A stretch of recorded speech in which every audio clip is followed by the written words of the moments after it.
I have a very difficult and a very fascinating job, serving as counselor and therapist to people with problems, troubled individuals, people in a good deal of distress. And I'd like to tell you something about my job. This is Dr. Carl Rogers, professor of psychiatry and psychology at the University of Wisconsin. For more than 30 years, I've been serving as a counselor to people with troubles. A long line of them, it seems to me. Some of them have been children, some adolescents, some parents, some older adults, and many college students. And as I think back over the years, it seems to me that many of them are people like you and me, people with problems in regard to their marriage or their family, their home, their schoolwork, and so on. Others are people with more serious disturbances, people who have had really serious troubles in life, who find themselves continually defeated by life and its problems, and who are quite desperately in need of help.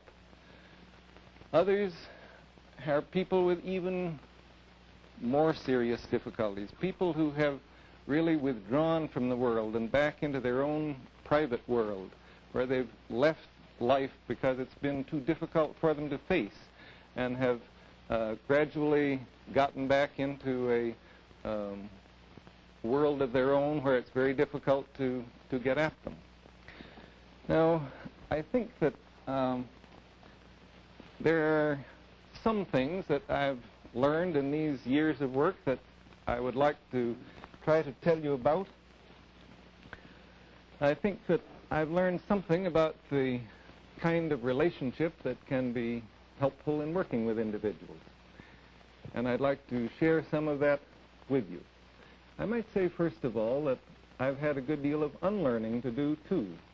When I first went into this work feeling quite proud of my newly gained psychological knowledge, I thought that I would surely be able to diagnose and understand the cause of a person's problems and try to explain that cause to him and be of help to him in that way. Well, I found that I could often make a diagnosis of his difficulty. I think that in many instances I was correct, but I found that it didn't particularly help to try to explain to a person the cause of his difficulties.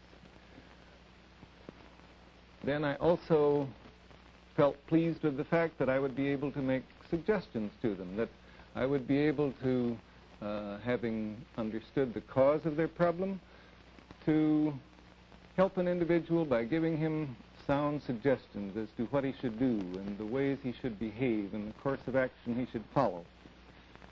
Well, I did that, and it seemed to me that at times it was quite satisfying to me to make those good suggestions, but again I found that it did not help. People simply are not helped by advice.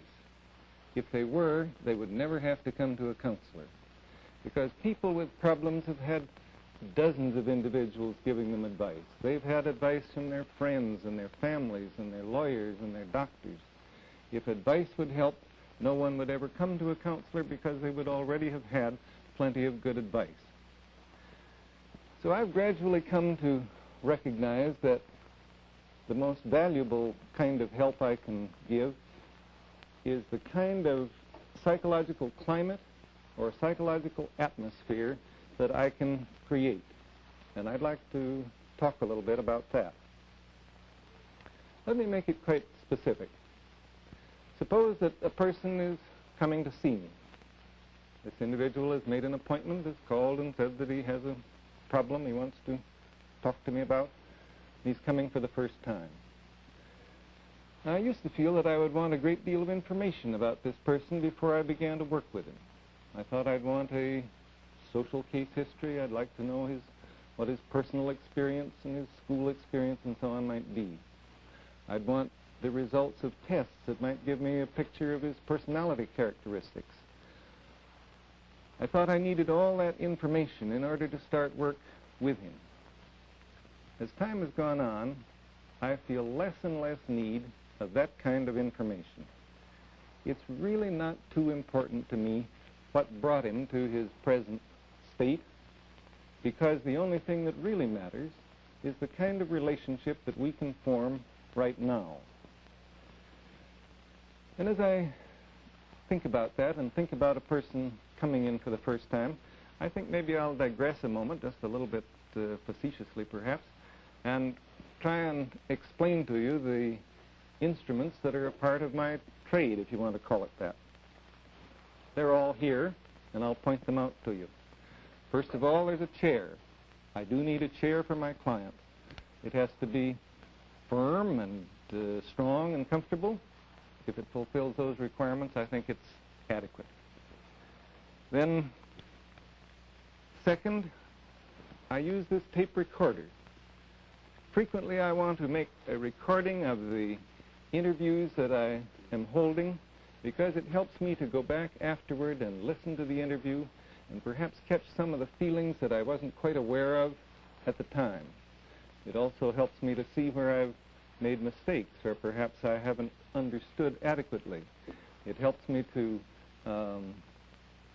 hear inflections and tones of voice that at the time I might not have caught because they were too subtle. So a recorder is a helpful instrument in my work. And then you may get a chuckle out of this, but the third instrument is a box of Kleenex. Because as men and women get deeply into their problems and as they get below the surface and begin to deal with the things that really trouble them inside, it's the rare person who doesn't shed at least a few tears at some time or other. Well, those are three of the instruments. The fourth instrument is me. I have to face the fact that I'm the instrument which is most important in my work. So, what about me?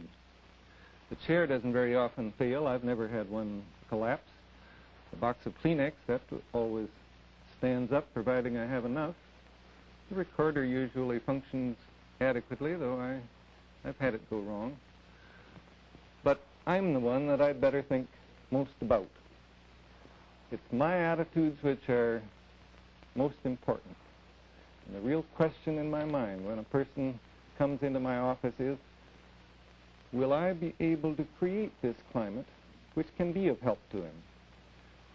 I never can be sure, but I can at least share with you some of the things that I feel go to make up that psychological climate of helpfulness, the kind of relationship that seems to be effective in working with people. I think the very first element in that is that I find that when I'm of the most help, those are the times when I am genuine, when I'm real.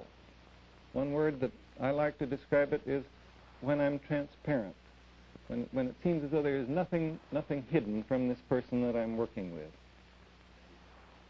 Now, what I mean by that is that whatever I'm experiencing is really known to me. It's open to me. I know what I'm feeling.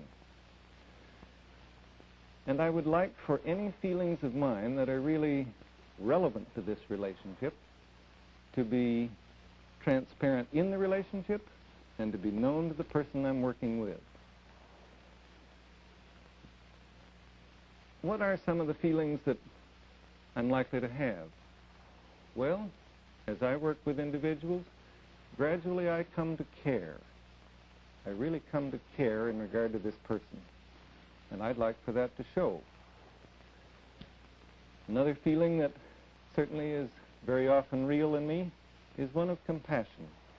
Because sometimes individuals have had lives of terrible loneliness and real torment. And I do feel compassion toward them. And I'd like that to show.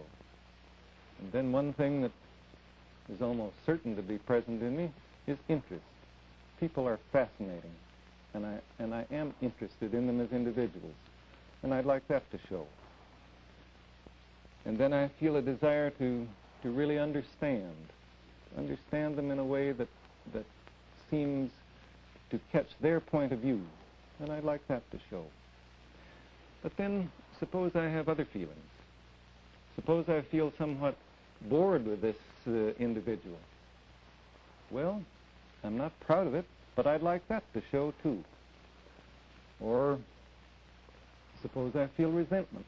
I don't very often resent my clients, but if I do, or when I do, I would want that to be evident to the person too. The point is that I don't believe a therapist can be helpful to another person unless he can really be himself. And being himself means letting any of his real feelings be present in the relationship. Now, it doesn't mean that I'm going to talk a lot about these feelings that I've mentioned. As a matter of fact, I'm pretty quiet in an interview. I don't really say a great deal. But I would like it for my feelings to really be visible and evident to this other individual. I want to be real and open within myself so that I communicate just one message. Now, that may sound a little strange, but often we communicate more than one message, and that's very confusing. Suppose I resent the fact that a client of mine is taking too much time, but I cover it up. Well, then he hears one message, but he's actually receiving another message too, because he may sense my resentment. I think we sense lots of things that we don't really understand easily. Or suppose I really care about this person, but I cover that up by trying to take a strictly professional, cool attitude, and I don't let it show. Well, then too, the client is getting two messages. On the one hand, there's this coolness. On the other hand, perhaps he does sense a warmth in me. I would like it to be just one message. It may seem a little odd to you that I give so much stress to the therapist being real, even when his feelings are not those that he would be very proud of. I think perhaps I can illustrate the reason for that by telling you a story. There was a counselor in our staff who one day received a message that one of his children had been hurt. And naturally, he was greatly upset, and his first thought was that he would cancel the rest of his appointments for that day and go home and find out how serious the trouble was. And then he got to thinking about his next client. This was a client who came from a long distance, way out of town. And the counselor thought, I can't do that to him. He's come a long ways.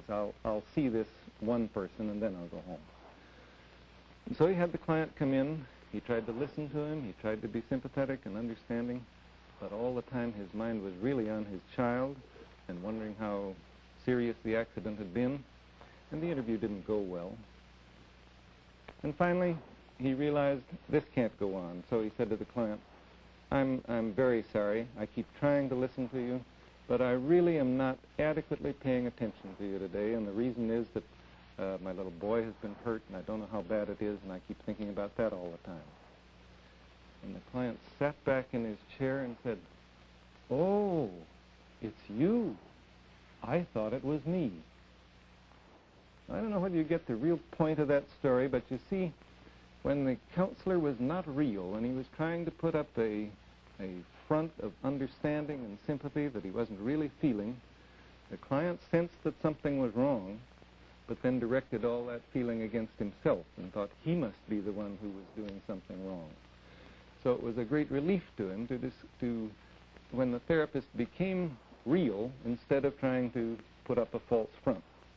So, as I say, the first element in this relationship is that I want to be real, I want to be genuine, I want to be transparent. Now, a second thing that I find of a great deal of help in working with my clients is if I prize the individual, if I feel a real liking and acceptance and warmth toward this person. Here's a wife, let's say, who's full of bitterness toward her husband, making all kinds of complaints, some of them pretty extreme complaints. Can I really be acceptant of this individual? Can I really accept her as she is, with all her bitterness and hate? Or here's a man who's obviously bright, and yet who sits there telling me that how completely inadequate he is, that he really can't do a thing, that he is utterly impotent to meet life on any reasonable terms.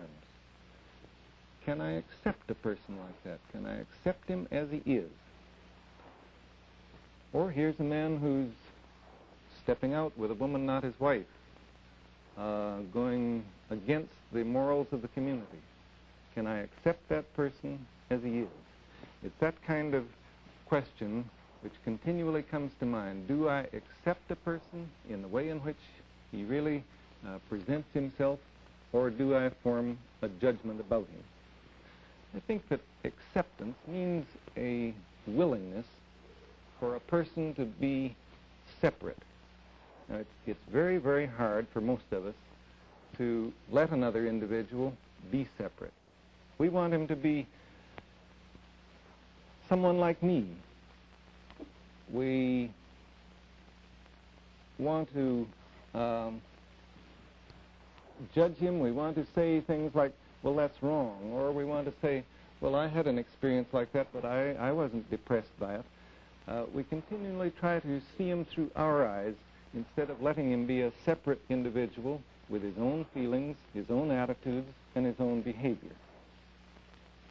And if there's one thing that I've learned in my experience, it is that I want to value him as he is, with the potentialities he has, to be sure, but I want to value and prize and accept him as he is. A separate person with the right to his own feelings and his own behavior and his own way of seeing things.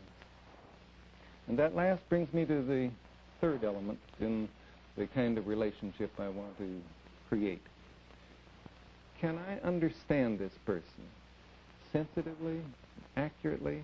Can I understand him with empathy, which means getting inside his world and seeing his world from his own point of view? Can I really sense the flavor of his feelings and the attitudes that he's talking about? Here's a bright, attractive, married woman who tells me that she finds life so hopeless that she often considers suicide. Can I really understand how, with all her good qualities, nevertheless life can seem that way to her? That's what I mean by really understanding from within. Can I see how remote and alone and hopeless she feels, in spite of what all the rest of us might think of as very positive elements in her life?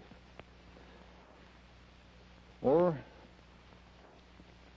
a boy at the state hospital who gives me a confused story about property assessments of all things, and tries to tell me how property is assessed, and once it's assessed, it stays that way for a long, long time, even though the property keeps changing. And as I listen and listen to him talk about that, I begin to sense the meaning, that he's trying to tell me that though things remain the same on the surface, yet things are changing underneath. And I'd like to really sense the way in which that seems to him, and through his garbled talk to get the personal meaning that he's trying to communicate. Now, it's simply incredibly difficult for most of us to simply understand without judging, to see the other person's point of view without making judgments about it. We have absolutely no experience of that kind in our social conversation or in our ordinary life. When you listen to this talk, or when you listen to your friends speak, you immediately begin to form judgments about it. You don't listen to try to get the other person's point of view. You try to make judgments of it from your point of view.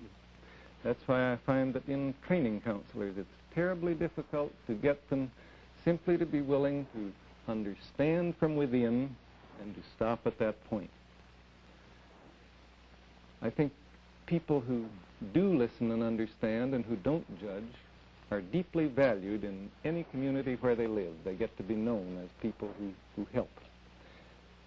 People ask, why does this help? Why does if you just understand a person, doesn't that confirm him in what he's doing? Doesn't it make him settled in his problems? No, that's not so. If I understand a mother who's rejecting her child, or an errant husband, or someone of that sort, and can understand him accurately and accept him completely, then that creates in him the most positive basis for change that I know. That's the kind of climate which permits a person to change and makes it likely that he will change.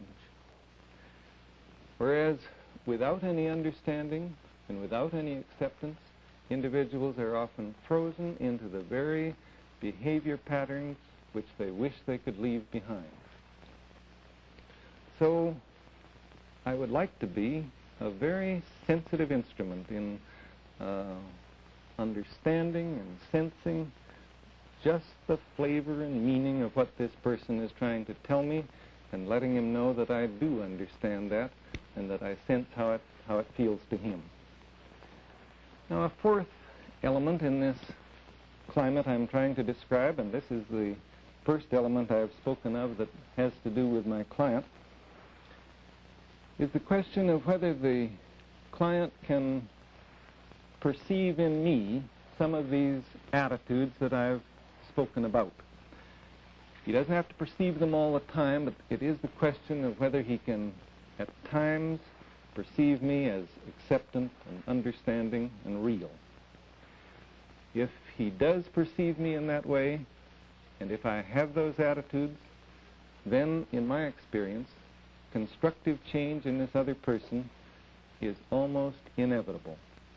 He will move and change in ways that will help him to resolve his problems and will make him a socially more constructive person. But sometimes that's very, very difficult.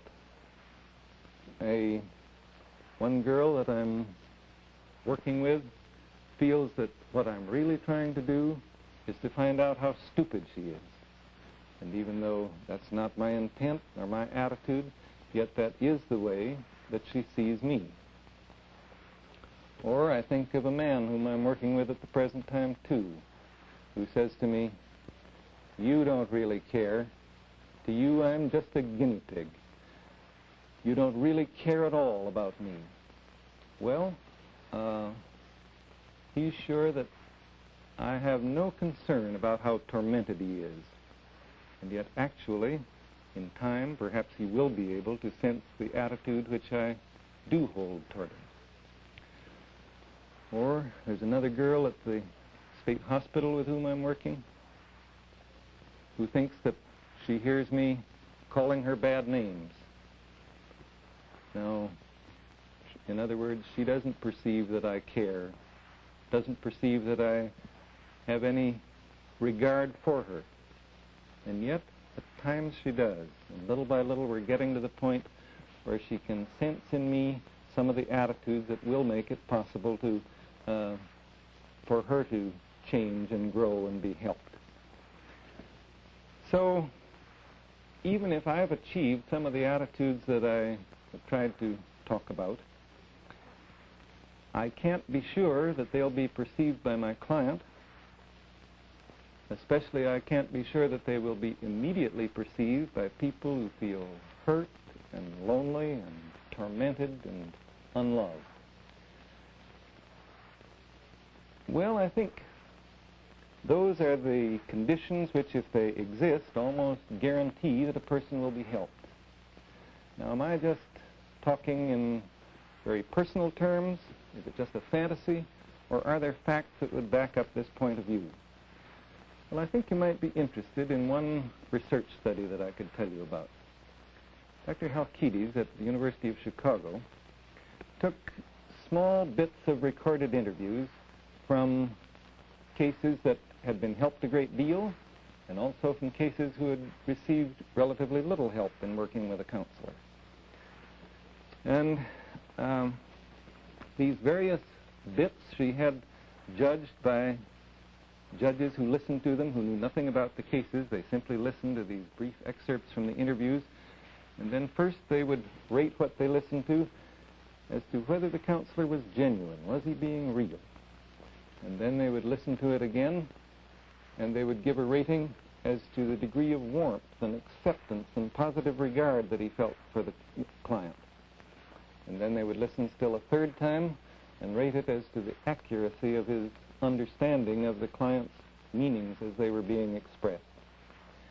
And she found that there was a clear association between these qualities in the therapist and the degree of success in the client. In other words, the more the therapist had these attitudes that I've tried to describe, the more likely it was that the person would find himself growing, would find his problems resolved, and so on. So these attitudes that I've described as being distilled out of my experience are also being confirmed by hard-headed research. Now, in closing, I want to read you something from a paper I recently wrote. I wanted to sum up what it feels like to be a counselor, to be a therapist. And here's what I wrote. To the counselor, it's a new venture in relating. He feels, here is this other person, my client. I'm a little afraid of him, afraid of the depths in him, as I am a little afraid of the depths in myself. Yet as he speaks, I begin to feel a respect for him, to feel my kinship to him. I sense how frightening his world is for him, how tightly he tries to hold it in place. I would like to sense his feelings, and I would like him to know that I understand his feelings. I would like him to know that I stand with him in his tight, constricted little world, and that I can look upon it unafraid. Perhaps I can make it a safer world for him. I would like my feelings in this relationship with him to be as clear and transparent as possible, so that they're a discernible reality for him, to which he can return again and again.